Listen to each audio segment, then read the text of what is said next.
Hello everyone, this is our beautiful 2006 Ferrari F430 Spider paired with a gated 6-speed manual in Giallo Modena yellow. As you can see, it is sitting on these beautiful F430 Challenge style wheels finished in black paired with a bright red caliper. Each wheel in this car is wearing a set of Michelin Pilot Sport 4S's with a tread depth of 10/32 all around. The front bumper has had the OEM gray nostril accents finished in the same Giallo Modena as the exterior. As I'm walking around, I would like to note that the body panels that have had a paint protection film are the front bumper, the hood, front fenders, and side mirrors. There's currently no paint protection for the doors and rear end of the vehicle. As we make our way into the interior, you're immediately greeted with a high-quality black leather door panel with yellow accent stitching. You then see the Ferrari build plate, engine cover release, and brushed aluminum door sill with Ferrari script. Down in the pedal box are the beautiful aluminum pedals. Moving into the driver's seat, you can see the reupholstered black leather with yellow stitching. I would like to note that the quality of leather used in both seats meets and or exceeds the OEM quality leather from Ferrari. Now for the best part of the interior, the famed Ferrari gated shifter assembly. We'll come back to that a little bit later. Moving down towards the armrest area, you can see the carbon fiber accents along with the switches for the rear glass and roof mechanism. Right behind those are the manual parking brake and 2 storage bins. Hopping into the driver's seat, I'd like to take a second and just appreciate the sound of a gated Ferrari shifter.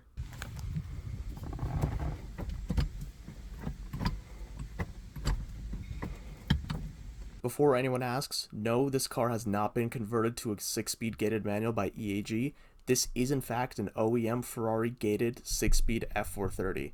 There are less than 250 of them known to exist worldwide. With that out of the way, this shifter assembly is made of 3 brushed aluminum pieces, the base plate, shift lever, and knob.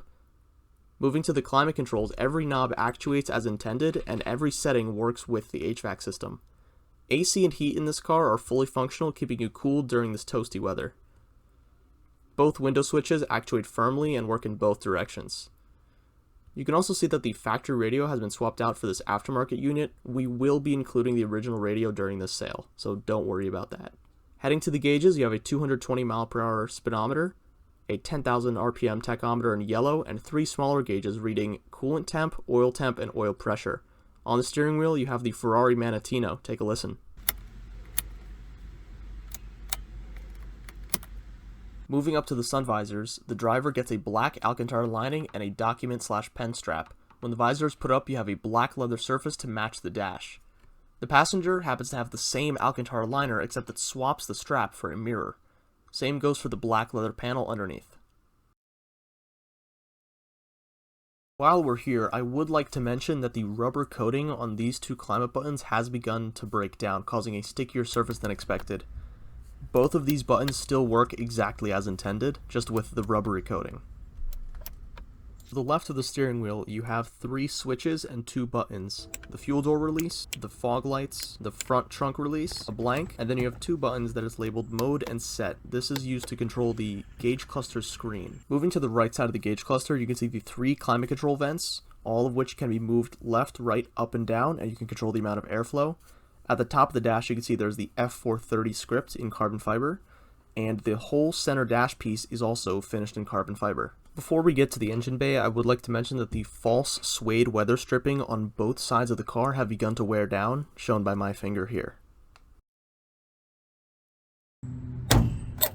Under the hood, you have the F136 4.3-liter engine, which shares the same engine block as the Maserati 4.2 and 4.7-liter V8. Being that this is Ferrari's version, you get the beloved flat plane crank pushing out 483 horsepower at 8,500 RPM and 343 foot-pounds of torque at 5,250 from the factory. Shown now is the original wrinkle red paint on the intake manifold, which has begun to chip away in certain pinched areas. This 430 has a fab-speed exhaust and mild ECU tune to account for the increased airflow, so I would assume a gain of around 5 to 10 horsepower. Shown here are 2 scuffs that were found on the driver door towards the rear end of the car. You can see I'm using my finger for scale, and I will now be turning the camera at different angles just so you can get a perspective on how large this scratch is. Moving on to the driver mirror, I am currently pointing out the very slight amount of fading that I noticed, and you can also see the line of PPF that was laid towards the front end of the mirror.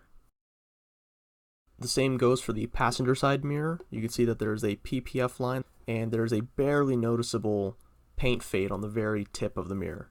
Opening up the passenger door, you're also greeted with a black leather door card with yellow accent stitching.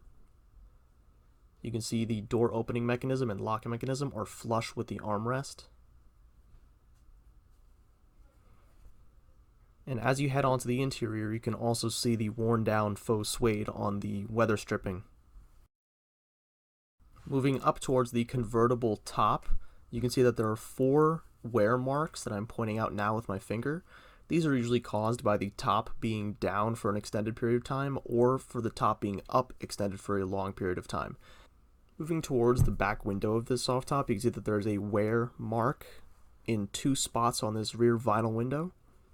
I would like to note that during driving, you can barely notice that it is there at all, and it is only noticeable when you're in a low light situation. Given that I've told you this has a 5-speed exhaust, what video would this be without showing you what it sounds like?